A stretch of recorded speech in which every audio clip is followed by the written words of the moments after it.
Here's another interesting observation. Songs that performed in the first half of the semi-final and are then placed in the second half of the grand final tend to overperform, because from the semi-final to the grand final they are rewarded with a better position.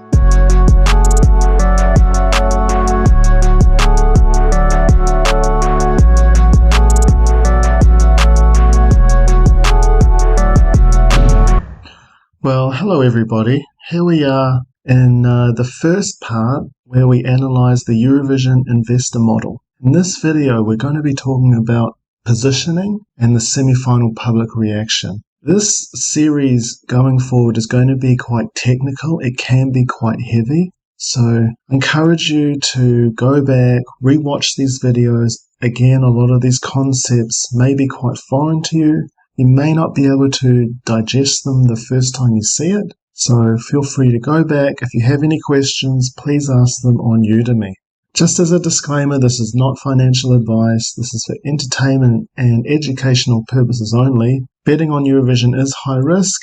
Please do your own research. So what is the investor model? The investor model, it's a technical indicator that tracks over 18 variables. And we allocate points to each variable and then we add them up. The model will determine a likely winner of Eurovision, but it will also determine other countries that will likely overperform in the grand final. Our strategy is to wait until just before the grand final where the risk is lower and then use the model to strategically place our bets. The model basically creates a base thesis or a base framework from which we can frame our betting ideas around, whether we agree with the model and what it says, or if we disagree with some aspects of the results of the model. With this additional data intelligence, the model acts like a force multiplier. So it acts like a small sniper team in an army that performs the damage of a much larger force.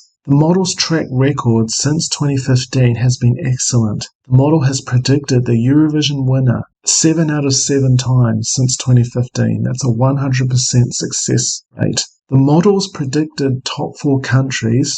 In the results, top 5 has also done very well. It's about 50% to 75% successful.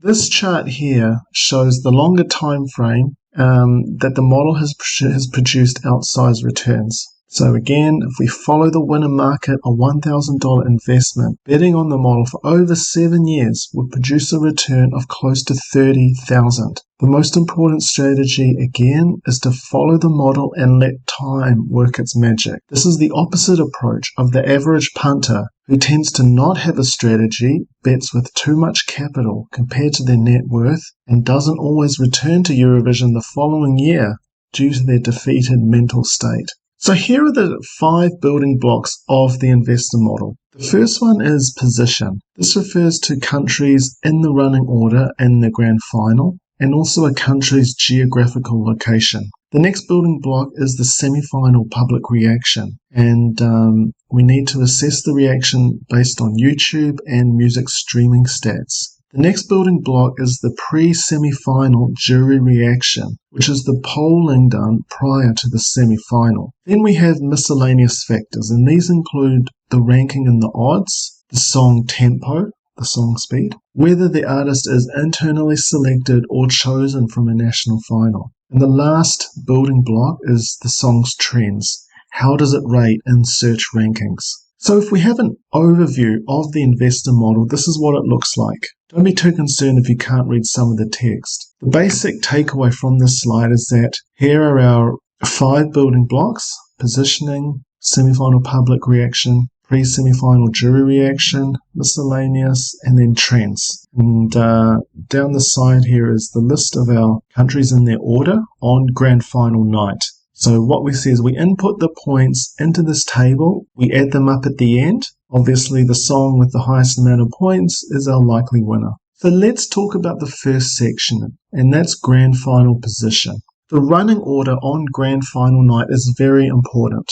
The primary job of the television producer is to keep the audience engaged during the whole Eurovision broadcast from start to finish. Songs are divided randomly into either the first half or the second half of the show, but the running order within those halves is determined by the TV producer. The strongest songs are typically allocated near the tail end of both halves, which is usually positions 11 to 13 and 20 to 24 in a 26-country field. So if we have a look at the right, this is the television producer's template. We have relative strength of a song on the y-axis here.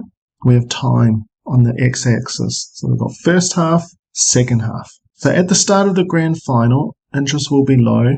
We usually have the weakest songs on first, and then it builds up as we progress through the first half. And near the end of the first half, we have the Act 1, the first half, strongest song. And then we get a few weaker songs as we enter the second half, and then we have a list of stronger songs as we go through the second half, culminating in the strongest song of the second half as the contest nearly finishes. So why does the television producer do that? Because if we graph audience interest, at the start of the broadcast, Eurovision broadcast, audience interest will be low.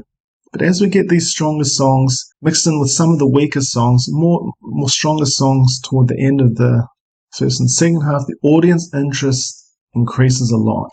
The television producer wants to keep the audience engaged throughout the whole broadcast. Here's another interesting observation. Songs that performed in the first half of the semi-final and are then placed in the second half of the grand final tend to overperform, because from the semi-final to the grand final, they are rewarded with a better position. This also works the opposite way. For songs coming from a semi-final second half and downgraded to a grand final first half, they tend to underperform. This is very important when we do our analysis. So if we go to our table and look at grand final position, here's our template, here's the grand final position section. On this column we have a list of the countries, and then we have song position, and then we have semi-final to grand final change of halves. So basically, if a country has a difference of halves going from the semi-final to the grand final, they are either rewarded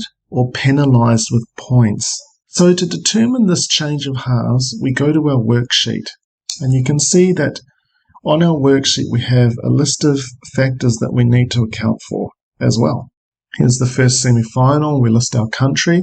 If we go to semi-final half, in this box you're either going to write 1 or 2, depending on which half in the semi-final they're in. And then going to the grand final, you'll do the same. The grand final half, are they in the first half or the second half? So you're either going to write 1 or 2. Now let's say in the semi-final half, our country, let's say for the semi-final, our country is in the second half, and in the grand final, our country is also in the second half. We look at the halves factors. If it's a second half and a second half, are the halves a factor? No, they're not. They're the same. If our country is in the first half of the semi-final and the second half of the grand final, they are different. The halves factor will be Y for yes. There will be a halves factor. And for example, if in the semi-final our country is in our country is in the second half and goes to the grand final in the first half, are halves a factor? Yes, because this country is going to be penalized. So when we first open the investor model template, we will see something like this here in the light blue. Grand final position, we have a list of the running order positions. Now we are going to input the countries down here from 1st to say 25th, and automatically points have been assigned relative to their position. So a country that comes on first will be penalized 1.4 points, negative 1.4 points. The country that sings second will be penalized 1.2 points. And so it goes on and on. The 8th country receives 0 points. 15th country automatically receives 0.1 points. And then the last remaining countries in the grand final get rewarded up to 1.1 points. So we don't need to fill this out. This is already there. The semi-final to grand final change of halves The points are already assigned. Now it's our job to delete these points if they are not appropriate. So for example, let's have a look at Armenia. If we go to our worksheet, here's Armenia. In Armenia's semi-final, they drew the second half. In the grand final, they've been downgraded to the first half.